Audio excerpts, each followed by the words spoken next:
Hi everyone, I'm Corie, and we are reading through the entire Bible this year. Now, all the info's in the description box if this is your first time here. But this week, we were supposed to read Genesis 42 to Exodus 21. So here's the highlights of what happened in those scriptures in about 10 minutes. So, in the last 3 chapters of Genesis, we're wrapping up the life of the patriarch Jacob, who's also called Israel. In Genesis 48, as he's nearing the end of his life, he calls on his son Joseph first to pass on his fatherly blessing.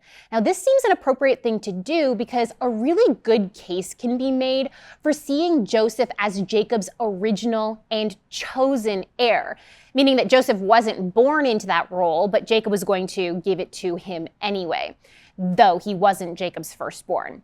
But when you think about it, though, Jacob himself wasn't the firstborn of Isaac, and technically Isaac wasn't the firstborn of Abraham either. So we have many examples of the patriarchs not following the regular custom of their day, and that trend continues here. Rather than blessing Joseph, Jacob wants to bless Joseph's 2 sons, essentially giving Joseph that double blessing of the heir by blessing both boys.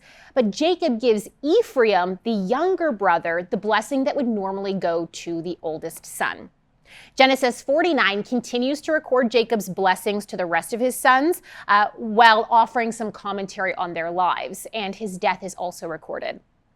In Genesis 50, we're told that Jacob's body was mummified Egyptian style, and that after the 110-day process was complete and the period of mourning was over, the family, with an Egyptian entourage, took the body of Jacob to Hebron in Canaan to inter him in the cave of Machpelah, that family tomb that Abraham had purchased back in Genesis. Now, Joseph's death is also recorded here, and how he made his relatives promise to take his body with them when they leave Egypt. He's apparently buried Egyptian style as a mummy, of course, and that brings us to the book of Exodus. In chapter 1, we're told that a pharaoh came to power who didn't care about the history that the Israelites had with the throne through Joseph. Now, likely this marks the start of a new dynasty of rulers in Egypt. We're told that this pharaoh's issue with Israel is mathematical. There are a lot of them. Would they remain loyal to this new pharaoh or not? Because if not, they could pose a real threat to the pharaoh's control of at least that area in the Nile Delta. So this pharaoh was worried about a civil war over the throne of Egypt. So he enacted a plan of oppression with the aim of control. He establishes quotas of forced or taxed labor for the Israelites, and then puts officials over them to make sure the quotas are met. He's established slave masters and slaves. Their main areas of work are listed as building work with brick and mortar and all kinds of field work, so farming. The pharaoh also tries to force Hebrew midwives to kill male children at their deliveries, but they don't go through with it, giving excuses to Pharaoh along the way. So if this plan failed, Pharaoh appeals to the rest of the people of Egypt that if a Hebrew boy is born, they need to throw it into the Nile River. He enacts this murderous, evil law that will come back to bite Egypt where it was applied and where it hurts, the Nile River. Anyway, Exodus 2 records the birth of an Israelite baby boy in the tribe of Levi, whose mother hid him as long as she could. And then the mother comes up with a plan to try to have the boy rescued. She places him in a waterproof basket in the reeds of the Nile. And Pharaoh's daughter has compassion on the boy, giving him a royal adoption and the right to live in Egypt under his mother's nursing care until he's weaned. The Pharaoh's daughter also gives the boy a new name, Moses. Moses grows up in the household of Pharaoh's daughter, but when he's older, he murders an Egyptian that he sees beating an Israelite slave. Moses then has to run for his life when Pharaoh is going to execute him for his crime, and he ends up in Midian, where he marries Zipporah and starts a family. Exodus 3 has God calling to Moses from a burning bush and telling him to go back to Egypt so that God can use him to lead the Israelites out into the promised land, the land of Canaan. In Exodus 4, the conversation between God and Moses continues, and We can see that Moses really doesn't want to go, and there's an interesting confrontation between him and God.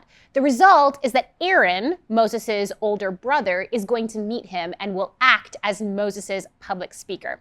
Now, personally, I'd love to know how Aaron was able to leave Egypt. It's one of those details that's just not given to us, which is a shame, but anyway. In Exodus 5, Moses and Aaron have told Pharaoh, back in Egypt now, that God wants his people to be released into the wilderness so they can hold a festival to God. But Pharaoh sets himself up against God right away by saying, "Who is the Lord that I should obey him and let Israel go? I do not know the Lord, and I will not let Israel go." When they tell Pharaoh there will be consequences for them if they don't go, Pharaoh doesn't care and increases the workload of the Israelites. Exodus 6 then sees the Israelites not listening to Moses, and then the genealogy of Aaron that serves to establish him as Moses' rightful spokesperson is given. Exodus 7 sees the first miraculous interaction that Moses and Aaron has with Pharaoh. Aaron throws down his staff and it becomes a snake, and then later he hits the water of the Nile with the staff and the waters turn like blood, a fitting image for what had been done to the Hebrew baby boys. Exodus 8 moves us into the full-blown plague narratives, I should say. We have the plagues of frogs, gnats, and flies. The plague of flies is the first plague that doesn't affect the land of Goshen where the Israelites are living. Exodus 9 records the plagues of livestock, boils, and hail. The plague of hail comes with an extra warning to Pharaoh that he needs to bring in all his remaining animals and people so that they don't die. And we're told that some of Pharaoh's officials did fear God, and they did order their animals and people into safety. Exodus 10 records the plagues of locusts and darkness, plagues 8 and 9, if you're keeping count. Now in Exodus 11, Moses and Aaron have been officially banned from Pharaoh's presence. He's just going to ignore them and bear the consequences at this point.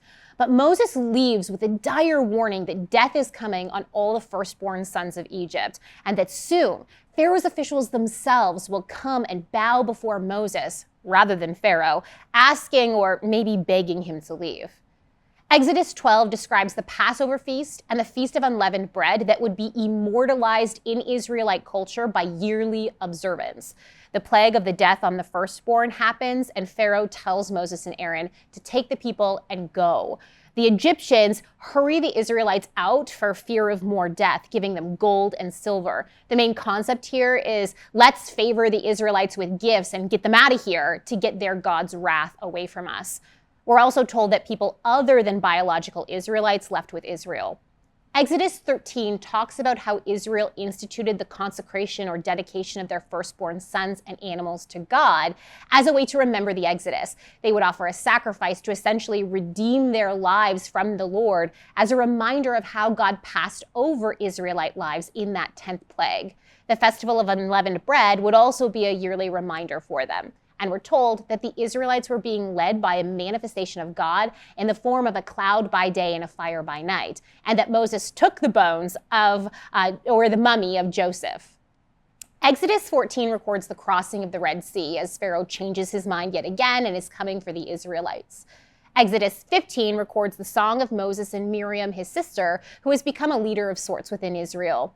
The Israelites face the dangerous situation of finding a water supply that's undrinkable at Marah, but it's healed by God through Moses throwing a chunk of wood in it. The point was told to them, God will protect you, so pay attention to his commands and decrees. In Exodus 16, the Israelites are brought into the desert where the lack of food makes them grumble against God. It makes them wish they were still slaves in Egypt. God provides manna, which is some sort of miraculous thing that they can make bread out of, and quail for meat. Exodus 17 sees God providing water for the Israelites again, this time out of a rock. Israel also faces a military battle in this chapter against the Amalekites. The Amalekites attack them, and Joshua, Moses' assistant and essentially understudy, leads the defense. The Israelites win as Moses, with help from Aaron and Hur, hold the staff as they watch the battle. Exodus 18 records Moses' father-in-law Jethro meeting him at Sinai and bringing Moses' wife Zipporah and their 2 sons with him. At some point, Moses had sent them away from him, and they're now reconciled. Jethro also helps Moses establish a system of judges for Israel. Exodus 19 sees Israel camping around Mount Sinai and needing to consecrate themselves and prepare the camp in the mountain for God's presence. Moses and Aaron go up the mountain. Exodus 20, Moses receives the 10 commandments and regulations about building altars to God. And finally, Exodus 21 puts limitations on keeping Hebrew servants and gives rules around accidental and purposeful death and bodily injuries. There we go. That's it for this week. But if you'd like to hear me and Matlock talk about some of these issues and discuss viewer questions about these passages, then click through and watch this week's Weekend Show. See you there. Thank you so much for watching. We want to keep producing high-quality biblical content, but we can't do it without your support. If you feel called to support us, please click the link in the description under Donate. Your support really means a lot to us.